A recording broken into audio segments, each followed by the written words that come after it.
ABC News, 7th of March 2024, Canada settled with a Canadian imprisoned in China for almost 3 years. One of the two Canadians who was held in China for over 3 years on accusations of national security during a diplomatic spat between the two nations has achieved a settlement with the Government of Canada. Michael Spavor's attorney, John K. Phillips, announced on Wednesday that a settlement had been reached but did not provide any other information.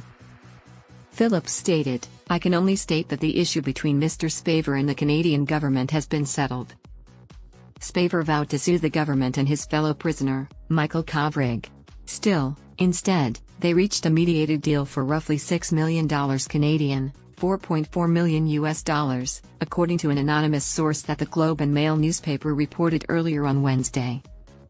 In response to a message requesting comment, Kovrig, who had previously told the Globe and Mail that he was in negotiations with Canada regarding compensation, did not reply. According to the Globe and Mail, Spavor claimed that his arrest was due to providing intelligence concerning North Korea to Kovrig, whom the Canadian embassy in China employed. Kovrig then forwarded the information to his government. When Kovrig was arrested, he was employed at a think tank and on leave from the embassy.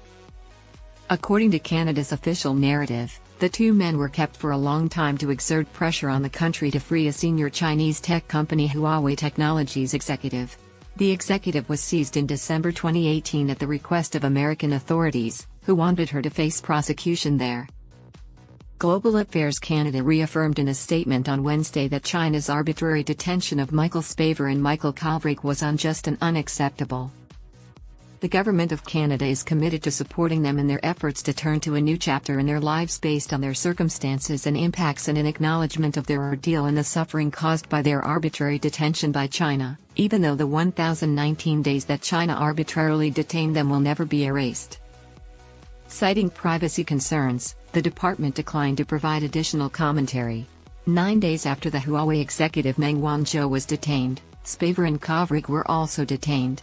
They were freed on September 20, 2021, the same day that Meng Wanzhou's case for extradition from the United States was closed.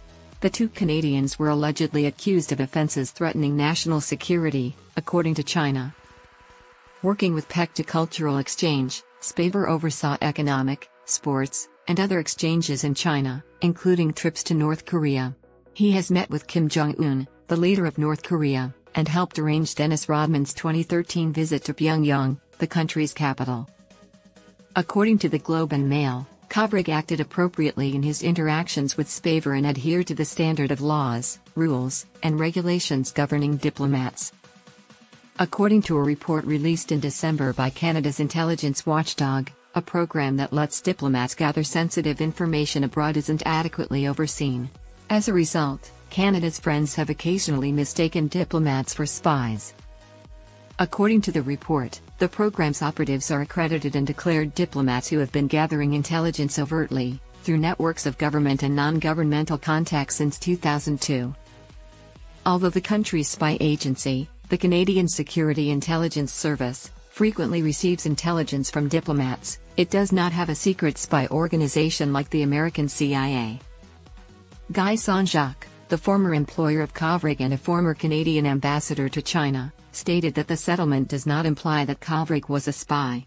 A spy would employ covert methods to achieve his objectives. It was completely apparent in this instance, he stated.